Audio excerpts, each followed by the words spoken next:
And we're And live. hola. They just wrapped up SPSM and gave us a nice shout out. So somebody likes what we're doing. So Or they keep on just don't encouraging have, us. yeah, it's really just enabling at this point. I don't think they have enough willpower to like make us stop. I love it. It's like that annoying uncle who keeps who just leaves the back door open We're for no just gonna keep reason. showing up, guys. Yeah, because Doing everybody's it. got that annoying uncle, right? Because that's such a specific fucking example. The annoying uncle is important. Yeah. So SPS Unpacked, 9/18, September 18th. We're Still working on slowly how to introduce this shit. and we're slowly getting a little bit more sophisticated. Like I've got this thing now. I don't know if it's there. I don't actually know if anyone can see me. I can see you. Well, I know you can, but the thing has always been an issue. Anyway, hey, what are we talking about tonight? Tonight was a pretty great show with Sarah Schuster of The Mighty, and we talked about media and presenting stories online and utilizing the power of social media and community and harnessing the beautiful, heartfelt passion of the suicide prevention and mental health, specifically community. It was a pretty good show. It could have gone longer, as April shared. And like, I don't think they can see me. How do you see that they can't see you? I see nothing.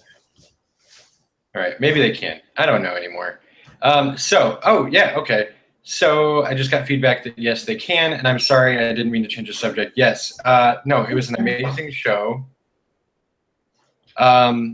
And you're right. April said it that they probably could have gone another half an hour, and that's what I hope that we can help with. Correct. And, no, so yeah, no, like, and I think you framed that perfectly. Is that like, there is something in the passion that comes through something like this project, like the Mighty has become. Yeah. If there's a passion to it, and if there's a purpose, if there's a drive to it to get something done and to accomplish something, it's going to be incredibly effective. And I mean, hell, that's what they've been seeing. That level of productivity coming out of there and from all the contributors, it's amazing. It's a pretty passionate community, and the response that they're getting, and it's only 2 years old, which is is surprising because it's such I think it's had such an impact across not just the mental health section of people that you and I kind of run in circles with, but outside of the community and people who are not as educated as you and I, and all of those others joining. Yeah, no, like, so when that Our Data Helps story came out, I was telling a couple people about it and how awesome that this project that we all were really familiar with was in the Mighty. Yeah. And I was like, you know what the Mighty is? And they're like, of course. But I'm like, well, it's a relatively new thing, you know? Yeah. And it really just became, I think, a visible juggernaut on social media over like the last year. But it happened so quickly that everyone is like, yeah, of course I've seen the Mighty. Of course I know about that. I subscribe to like newsletters or whatever. Yeah. So, but yeah, like a huge part of that was the community building, and using your community to create content. And then speaking, and then using that platform as a way to push out that content to the other people who are interested in those same things. There's a lot of conversation about, that kind of that system, that framework for putting out content is a way of validating everybody and making them not feel so alone. I mean, it seems so intuitive, but no one's done it. No. This has been a great couple of years to give people a voice that is not just reaching their small communities of friends and family, but the greater good of it and making those connections. And making this world that seems a whole lot larger than it is a lot smaller and a lot more intimate because of the the rawness that people are willing to share online, especially in these kind of forums. Yeah, yeah. There's a yeah, that rawness, that honesty comes through in the contributions because these are people who experience these things on a day-to-day basis. Yeah. The power in that is huge. It's immense. I liked how Sarah shared how early on she over-edited, and that was a learning curve that she saw through her process and kind of building to where she is now and giving people an opportunity to share maybe not something that we would share ourselves, but that is important for them and a part of their story, and kind of weaning back from over editing. I loved that. I loved the learning process that we all go through, because I don't think it ever ends. Ever.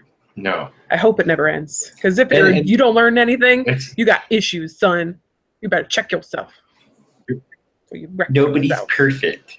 We're all special snowflakes. Oh God. Yeah. So no. Yeah. And like how open she was to feedback and to like change stuff. That's cool. I mean, I don't know what else to say about that. That's just neat. But that's cool. I like it, Sarah. Pat on the back. Keep it up. Yeah, but to use that as part of the process and a part of the growth, even for her, like that's just really that's cool. Yeah. All right. I like it. More journalists should do that. More editors.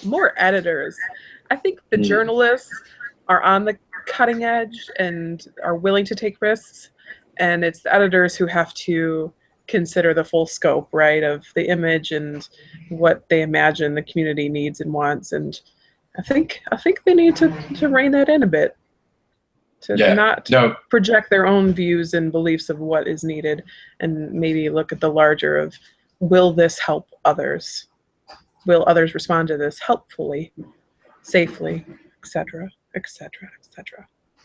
Yeah, no, there's a truth to saying, is this interesting? And then how will this help the conversation? How will this further the conversation? Will this change something in society for the better? And that's what more editors should be doing. You're absolutely right. Right. Because I mean, like like authors and contributors, they have an agenda. There's typically a very specific reason they're writing a story, unless it was assigned or whatever. But for the most part, at bigger organizations, when people are writing something, it's something that they're interested in. Yep. And so they're gonna have that bias that Bart was talking about. They're gonna have their own shit. And so it really is the responsibility of the editors to say, okay, this is your shit, and we don't want it in the article. We want to hear about accurate suicide prevention tools, and if you need statistics, that's fine, whatever. But like, make sure that it's framed in a certain way, and blah blah blah blah blah. That's what we need, and that's what the Mighty is so good at doing, and Sarah in particular. Yeah, she has a knack for it, and did I catch it right that she hasn't really been involved in the mental health field before this? It was more of her own personal lived experience that brought her interest and piqued her interest in working with Active Minds early on. And then through trade, she's an editor. So she kind of came in generally as an editing specialist for the Mighty. And then just gravitated towards this. I'm taking this back. Yeah. I just I saw something on a secret note. You get secret notes? I want secret notes. Where's secret notes? Somebody send me a secret note. I probably won't find it though. Yeah, it's one of those that you have to like sprinkle with lemon juice. I bought a lemon today. Just one, because I'm not trusted enough to buy more than one. How do people comment on this nightmare? Is there a way that we would like people to communicate with us during these shows? And I say any way you want, but I prefer smoke signals. But can we can use the the hashtag SPSN Unpacked. Hashtag SPSM Unpacked. I cannot see the live chat. Can you see the live chat? Or are you looking on I don't see a another? live chat. Okay, because I did see it on the SPSM show, and we were playing around with that, right? That was fun, and Anna had mentioned it last week. I think we're still technically on Google Hangouts, which I don't even know if that's allowed, but somehow we've done that. We're just talking to ourselves and imagining that people are commenting and responding to those comments.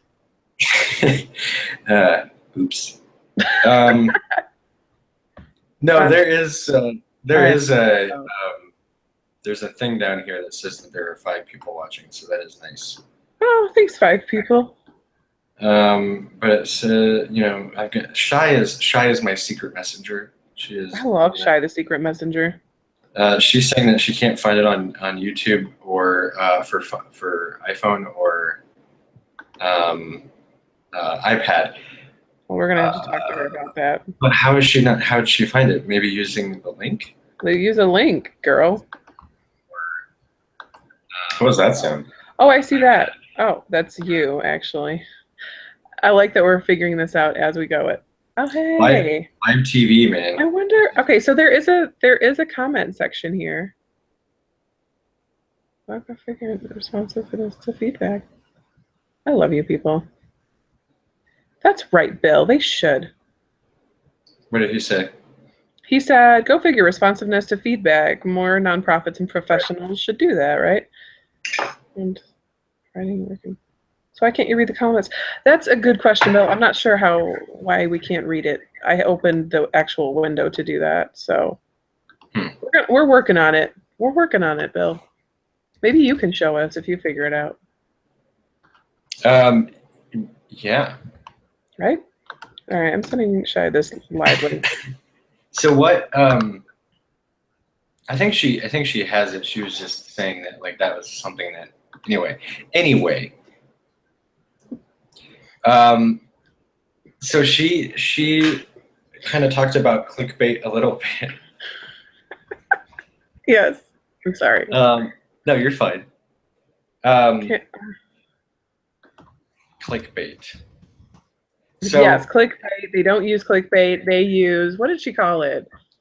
Bold headlines. Bold headlines. I love that description because I think it's quite accurate.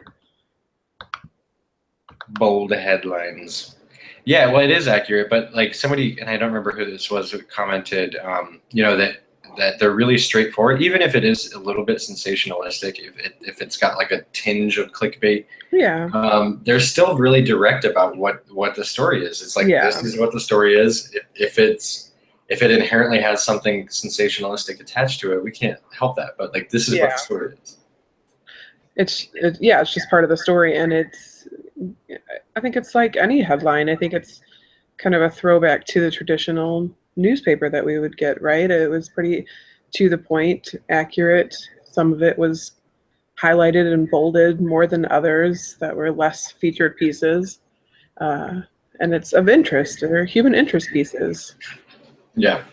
And people will learn something from them and take away the pieces that work for them and find information such as our datahelps.org, link them to their uploading their social media feeds. Wink, wink, wink, wink. I was like, oh, are you having a seizure? Wait, are you? Wait, raise your hands up. Are you having a stroke? I'm a former CPR trainer, so I'll help. Then you're it's fine. Totally fine. It's totally safe. Yeah. Hundreds of miles away. 32. Oh wait, never mind. Moving on. Yeah. So there's part of that passion comes back through the headlines that we want to make sure that this stuff gets read, and if we can make it more interesting to our audience, we're going to do that with a headline, starting with the headline. But then that directness and that respect for the topic and the people who are involved and the sensitivity that comes with mental health. Yeah. Being as objective as possible with the headline. That's the way to do it, and more places need to start doing that. You know, instead of having bullshit like really crazy guy killed somebody and then himself. Or no, they Yeah. wouldn't even say that. It'd be like commits, you know, suicide, homicide, or whatever. Yeah. But they'd have to mention, you know, within the first, like, they may even mention in the headline that he has, like, you know, he's affected by bipolar or. Yeah. Looking for the scapegoat of why he did what he did, right? Mm-hmm. Yeah. Yeah. Why don't you just be responsible? Okay, but there's another question. Be responsible. But that brings up something else. Like we were, you Yes. know, Mike Anestis last week was talking about how, like, and I know that him and Craig Bright have done a lot of work with the media guidelines. So, Yeah. my question for you, Amelia, Oh man, Chris. and everybody else out there, Hit me with your best shot. all I of you see the chat. Yeah. five people, you lucky five, tweet at us hashtag SPSM Unpacked. What makes responsible journalism when it comes to suicide prevention? Wait, what's my canned response? No. Okay, so my don'ts are posting the means and the method. I think those are the graphic. Often it overshadows the story of what happened and what led to it happen and the person's life that was lost or affected by this attempt, or etc. So I think the sensationalism of the method, especially the different types of method that people attempt to die by suicide or die by suicide.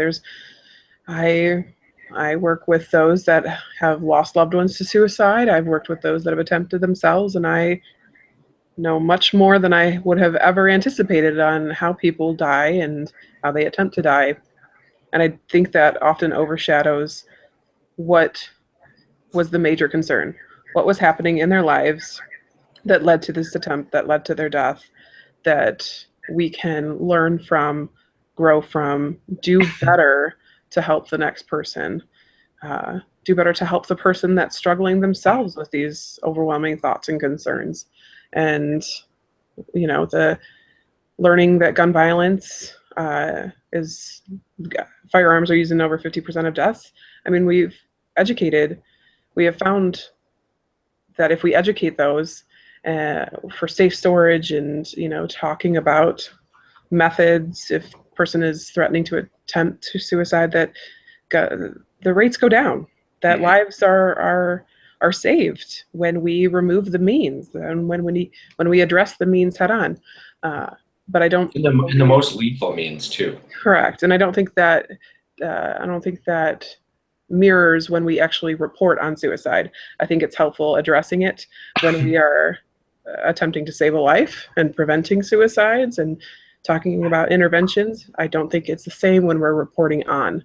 And I think it's dangerous territory for those that are at risk themselves, for those that don't even know that they're at risk themselves.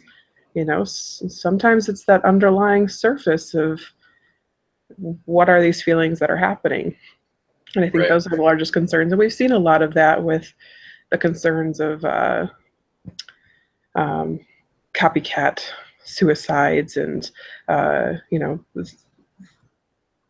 contagion effects. And I mean, we've seen some of that out in the communities. Palo Alto comes to mind for how suicides have been reported and the high death rates in that community. I have a community locally where there's two cities in particular that have high rates of youth suicide, and they're communities that don't talk about it, or they're very sensationalistic about when they report on it, and we're not finding out what's happening in these kids' lives or these people's lives that are really driving them to suicide. Right. Yeah, and there's absolutely, like, none of that in most journalism, in most media. Any conversation about suicide doesn't, or a lot of them, Yeah. they don't come with, like, um, applicable tools. A lot of them still don't show like the hotline numbers. Yeah. And that's like, it's so easy, you know? It is, and we've seen the numbers go up. The most notably was the Robin Williams death. The larger agencies, the National Suicide Prevention Lifeline, namely, uh, really drove home that we are a resource. The network is 165 centers strong, and majority are 24/7. And if you use that number, it will link you to someone. And there are people that do care. This lady is one of them. I answer that line. Like, I care. I give a shit. I swear it. I'm there. I worked an overnight the other night, and whoo, man, I love you people. It's such a brave thing to do, to dial a number and Oh my to God. say hello to another person in the depths of despair when you are at your lowest. It is a brave thing to do, and it does change lives, and it does save lives, and I hope it improves lives. I hope those interactions that I've had with people really does make their day better, if not their life better. If I can be so, up in my cause, right?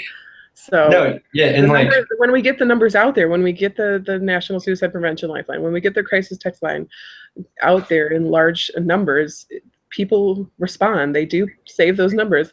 When we give out sweet bracelets from, my home center at Common Ground and spread it around, people use those numbers. yeah, and it's like I said, it's so easy to do. If I can figure out how to put a stupid lower third I'm so proud of you. on this video, very nice. then I'm just glad I spelled my name right.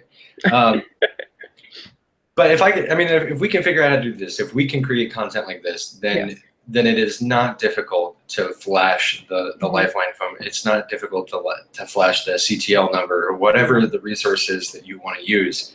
But yeah, people use them. And you're right. Like if we start saying like, okay, here's a resource, it's tough to call. It is. It takes a lot of courage to call. And I remember being on the phones and hearing, like how distressed this person was at even the idea of talking to someone they didn't know about suicide and their own thoughts about suicide. Yeah. And I always said, thank you so much for, it takes a lot of courage to call. And I'm just really, really glad that I get to talk to you tonight. Yeah. And their reaction was always like, why do you like talk? What do you want to talk to me about? And it's like, no, that's why we're here. That's why the Lifeline exists. That's why crisis centers exist, because they want to talk to these people. And so making it, putting those numbers out on the media in general and making it clear that this is a normal thing to do. This is as normal as calling the appliance repair dude when your dishwasher breaks. Right. Yeah. So if they're all over the place, then it makes it a lot harder to say, okay, no, I don't need that, or it's just too hard to call. But if they're out there all the time and it's a normal thing, then hopefully people start using them. They make the connection. Crisis centers have been around for over 50 years now, and I'm still surprised at the number of people who are unfamiliar with their availability, or that not every call is going to lead to 911 showing up and breaking down your door. There's still so much education around crisis centers in particular, but mental health and suicide prevention work. And we have such a wonderful tool at our disposal, at our hands, at our fingertips, at our desktops, at our workplace, in the bathroom. You can talk about suicide prevention in the bathroom. I don't do that. Oh yeah, no, nobody does that. But it's available all over the place, and it's underutilized in the mental health field, and spreading our message and making our message worth the extra click, or worth the news sites picking us up in larger conversations, and spreading awareness and education that we're not just here 24/7, that we take volunteers, that, it does take funding, which we're often underfunded. And, we need to share our stories and what this means and what this work is and how it impacts lives and how to get our information out there to those that need it, because you don't need us until you need us on the crisis lines. Right. And I don't want you to have a bad enough day to have to call, but I am happy to be there when you do. Although it would be great. It would be great if people called before they got to a crisis. Right? Because you can do that. What? Tell me more about this. They call before? Yeah. What does that mean, Chris? What does that mean? So the idea is you use the crisis line as one of your coping mechanisms, one of your tools in your toolbox, so that when you feel emotionally distressed, instead of doing something like self-harm or like potentially trying to kill yourself, then and even before you get to thinking about those things, before you're in crisis, use the crisis lines as a way to reach out and talk to somebody. If you have a shitty day, like that's a perfect reason to call. To talk to somebody. And a third party person, right? It's easier sometimes to talk to somebody who doesn't know you, who doesn't have all of your baggage or all their own baggage to the conversation, and it's easy to make that happen, right? Right. So I don't know if you could see this. I'm impressed by you. You're so smart. I'll put on the other one. But it's just like, can you? Yeah, you do one too. I'm not telling you what to do, but maybe. You're so bossy, man. I know. Look at you, community engagement harasser.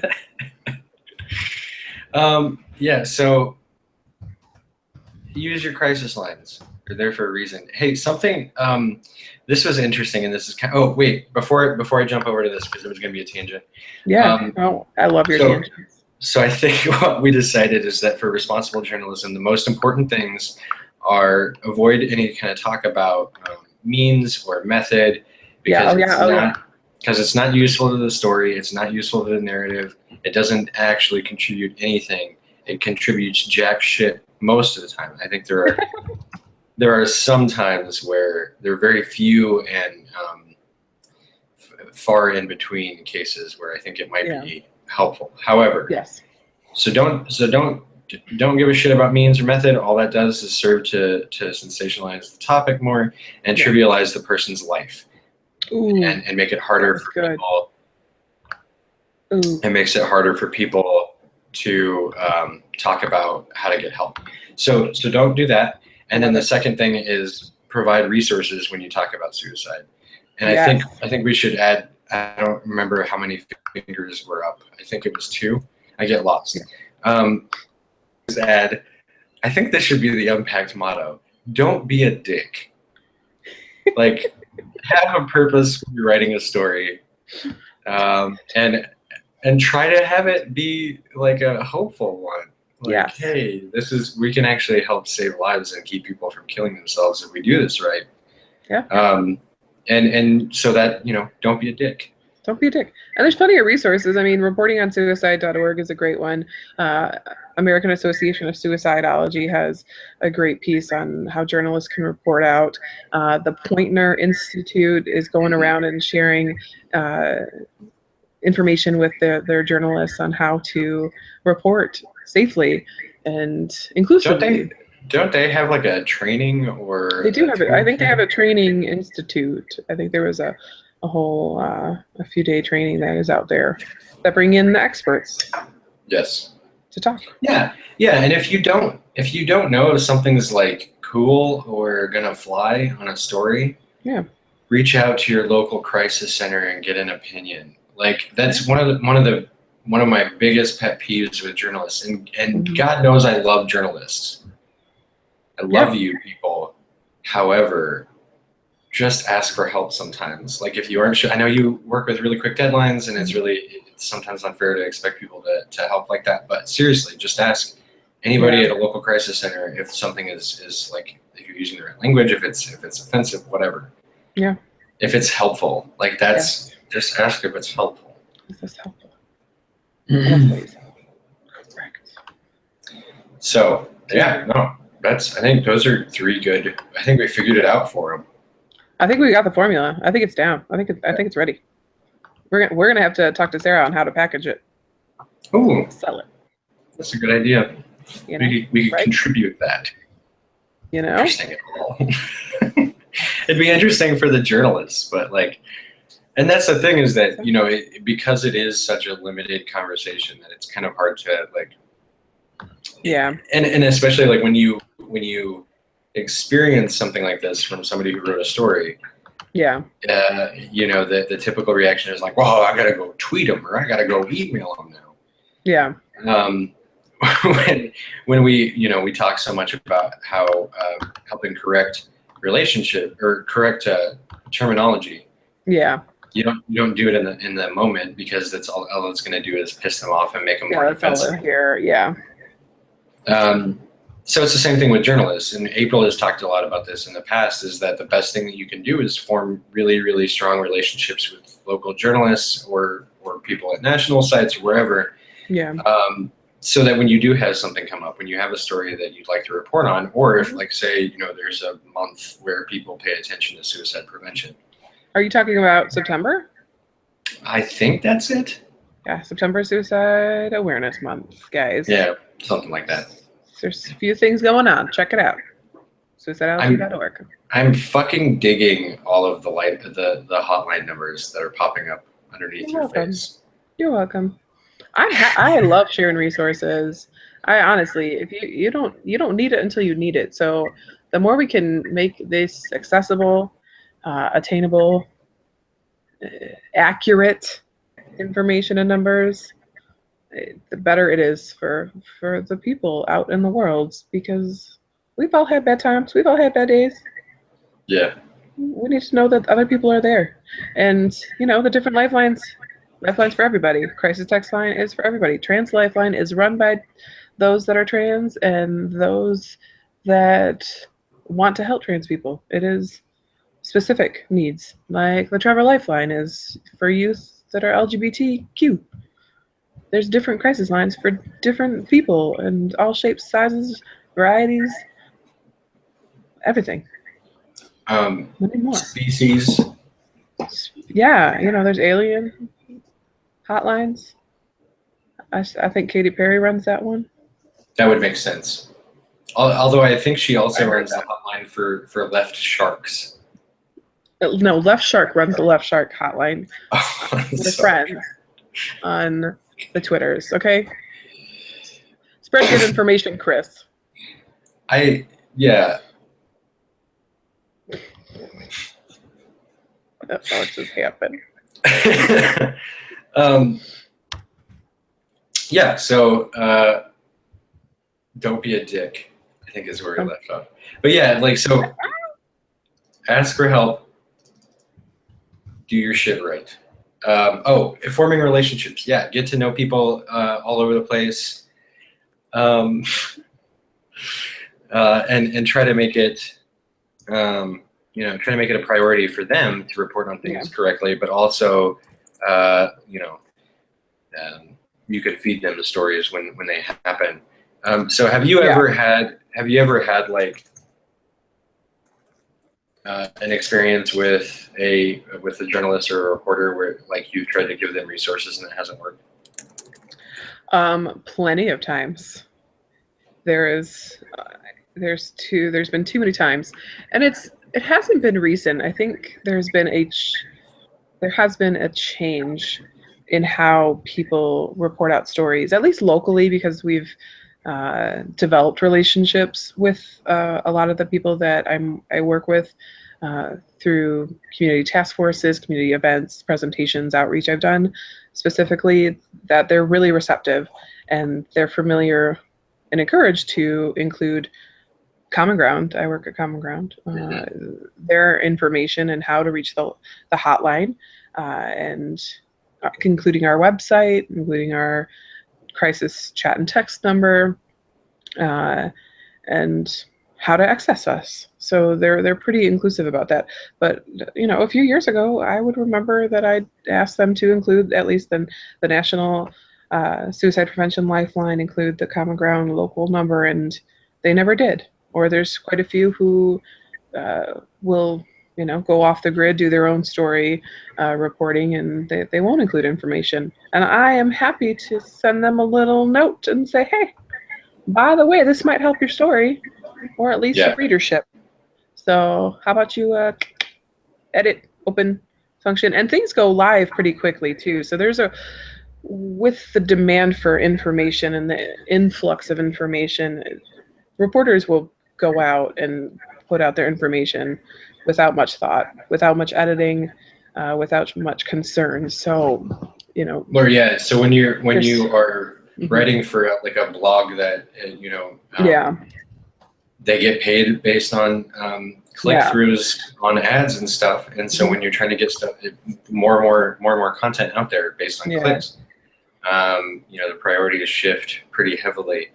And so, like a story that might have come out 10 hours ago, and you just saw or noticed, and you're like, hey, can you change this, or can you add a resource? You're like, that shit's 10 hours old. Yeah. There's no reason to go back and edit it. Yeah, it's not doing anything anymore.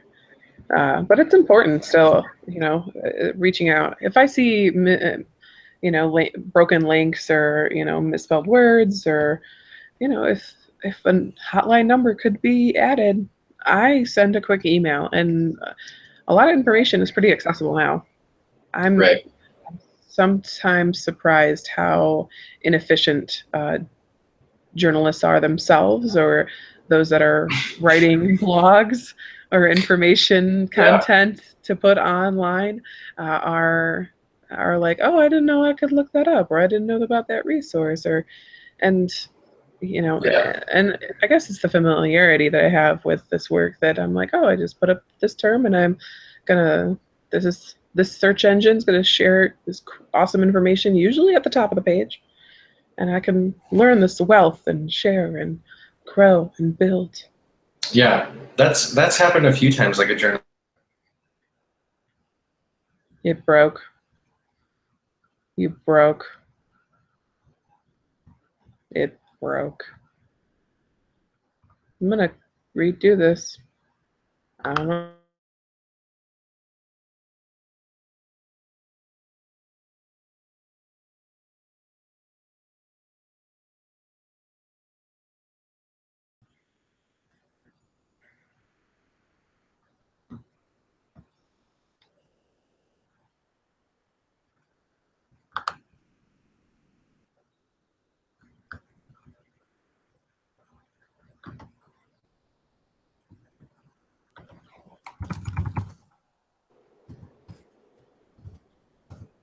Am I there?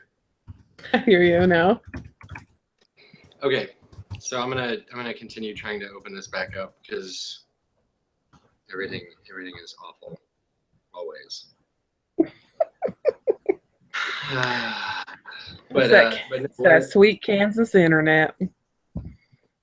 I'm going to restart this shit. So, but no, what I was saying is that, like, I've had a few people reach out. Yeah. A few journalists reach out and say, like, where do I find this information? Where do I find? I love it. Like, you just Google it. Just look it up. How do you find it? Look up your terms, right?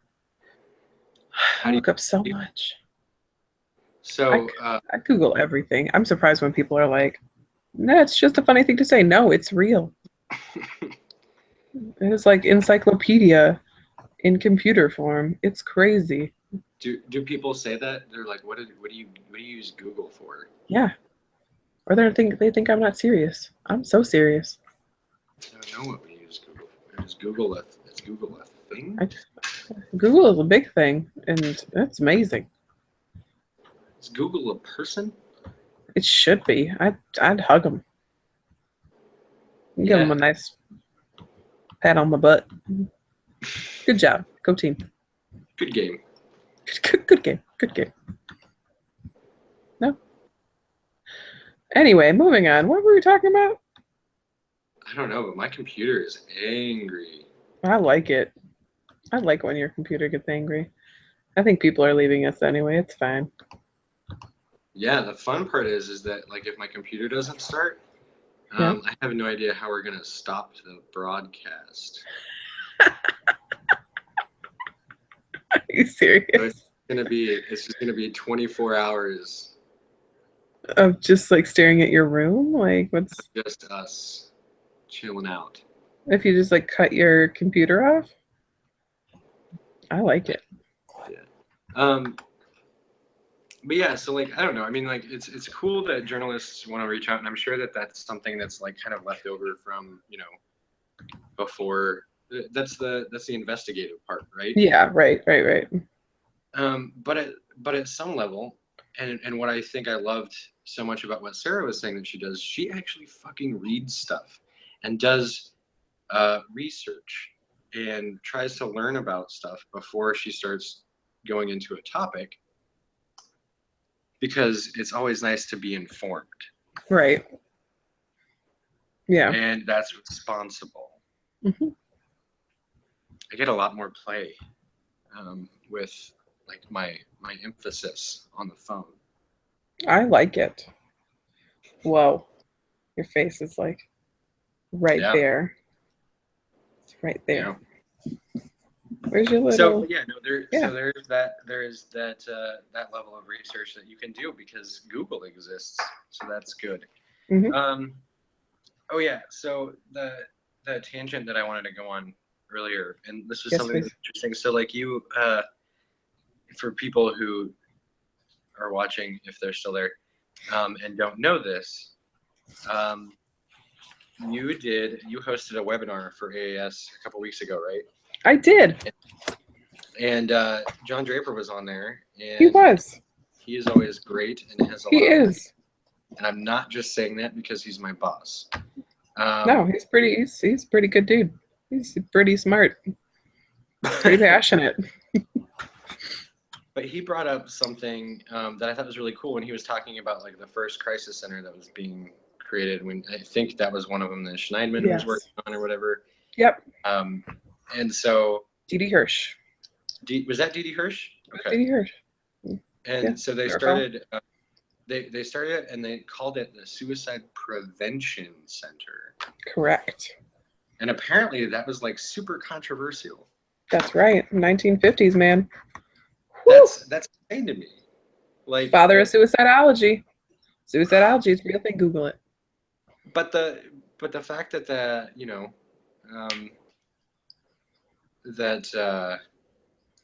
the word prevention was the controversial thing. Mm-hmm. That's funny.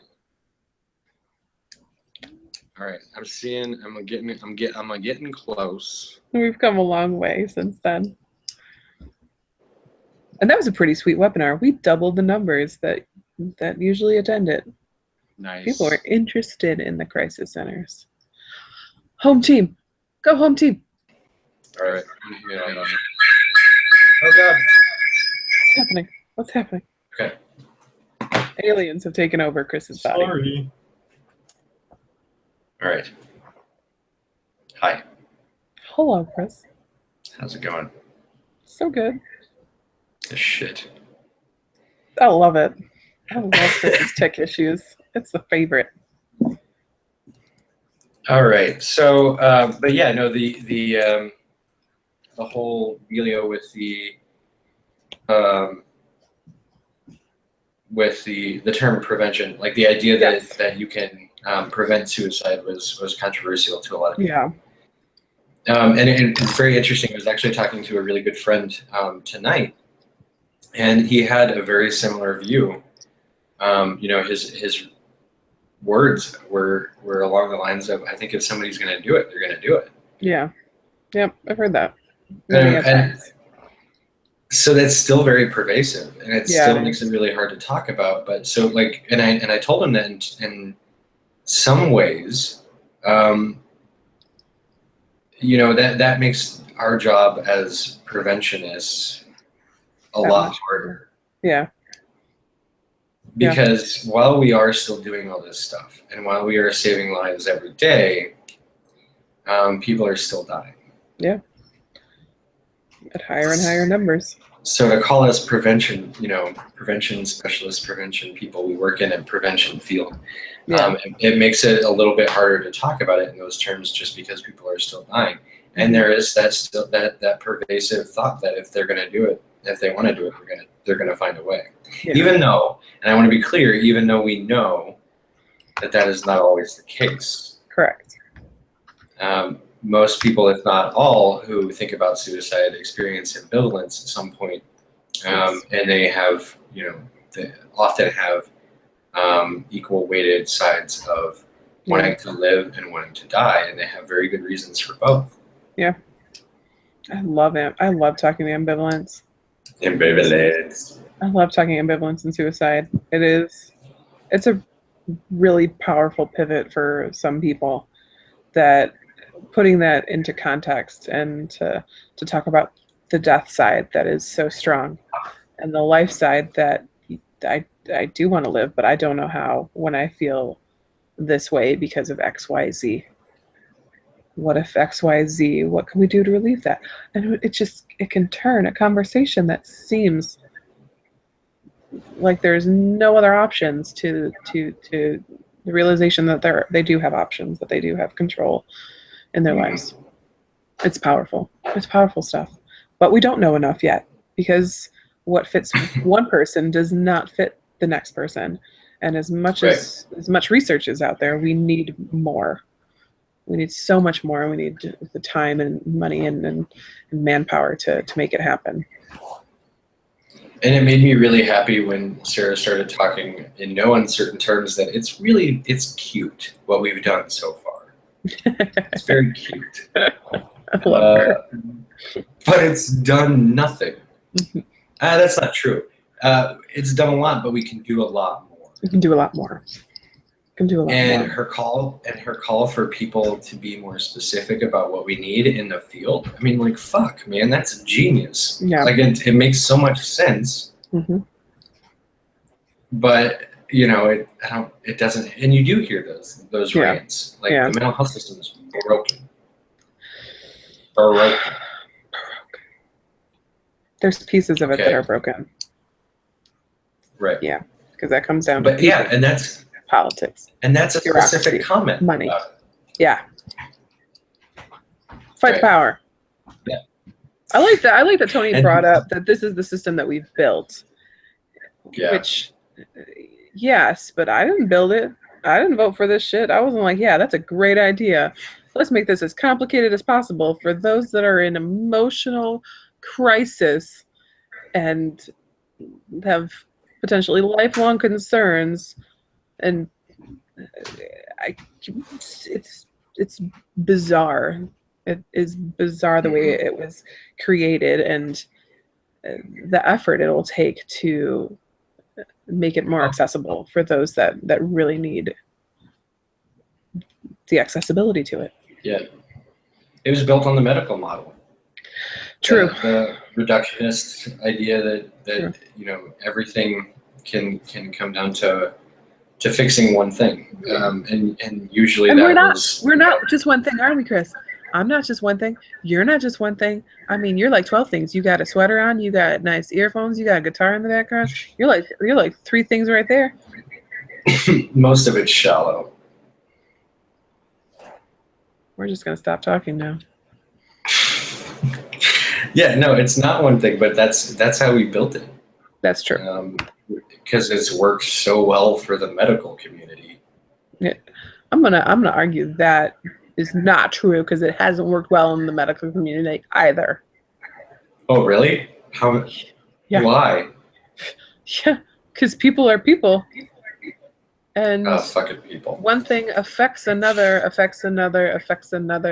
which influences their outcomes for how they respond to treatment and how they follow up with their care providers and how their care providers look at them and feel about them. And it's feelings. Feelings. You have a lot of them. But that, yeah, that totally makes So I'm sense. gonna break it down. Feelings. Mic drop. I'm done. Final That's thought. it. Feelings. Peace out. No, that's you nailed it. I mean, like, it's a domino effect. It's Ooh, society, I like that. it's culture. It's You know, feelings. all of it affects. Yeah, fucking feelings. Feelings.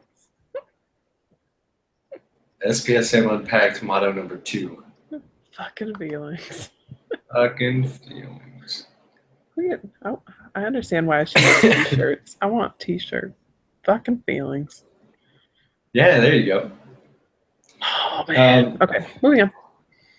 Yeah. So anyway, yeah, it was interesting to hear her say, like, you know, and be so dissatisfied, but then provide like an option Yeah. for action, and that consistent, like, and I think this is something that is in most of the articles that I've read, is that there is a little bit of a push, if not a full frontal push, for action, some advocacy, something that you could do in your everyday life to try to fix this situation, or to think about it in a different way. Yeah. So like even the awareness pieces that they've had that people contribute, and they're like, you know, my brother died by suicide, and it sucks, and it was really terrible, and it fucking destroyed everything. Blah blah blah blah blah. You know, here's what we could have done differently. Here's how you can view things in a different way. It's a little bit outside of the box, and so it takes what you may have as preconceived notions or biases and says, no, fuck those things. Yeah. This is how it really feels to have this happen in your life. Yeah. And it's not just all hope and recovery and unicorns and rainbows and what feels good. It's the nitty-gritty of people's lives and how it's really affected them and what they learned from it, which I think is really important. I don't think we're as introspective as a society as we could be in those regards, especially in terms of crisis and those turning points in our lives that really affect who we are and how we move forward from loss or trauma or change, and what that means to us. And I think the mighty is really good at bringing those out in people and drawing out the interest of those that respond to it. Yeah. Yeah, and like those articles that say this is what it's like to live with anxiety, or, you know, this is what depression feels like on a daily basis. That's real shit. I mean, that you're right. It's not focused on necessarily recovery, but this is what it's like to live in the shit. Yeah. And this is how I get through it. But it's not recovery. It's in it. You know, it's living our lives. It doesn't have to be. Yeah. Yeah.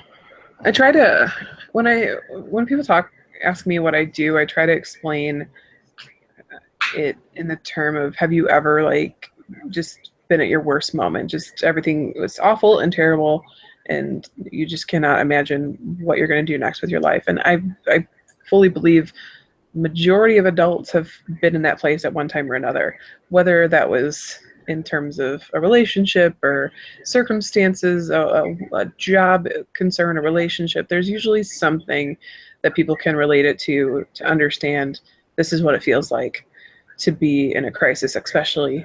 But I think majority of people can respond in some way or another to the, namely anxiety and depression is pervasive in our communities, and it's not necessarily something that people will go to a mental health care provider to have diagnosed.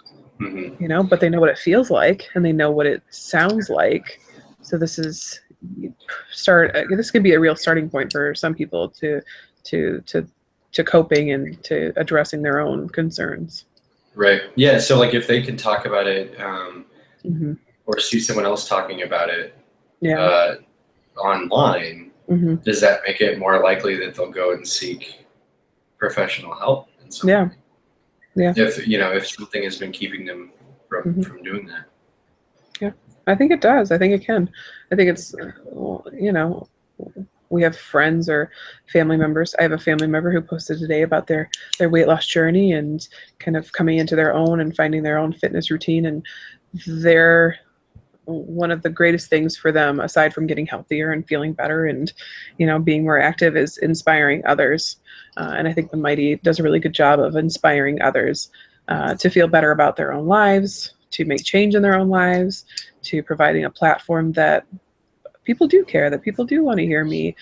My story is important because, comparatively, my life may not be like yours. It may not be like somebody else. My problems may not be as large, if you will, but they're still my problems and I'm still living with them. And right now, here in this moment, it's the worst possible thing I can be going through.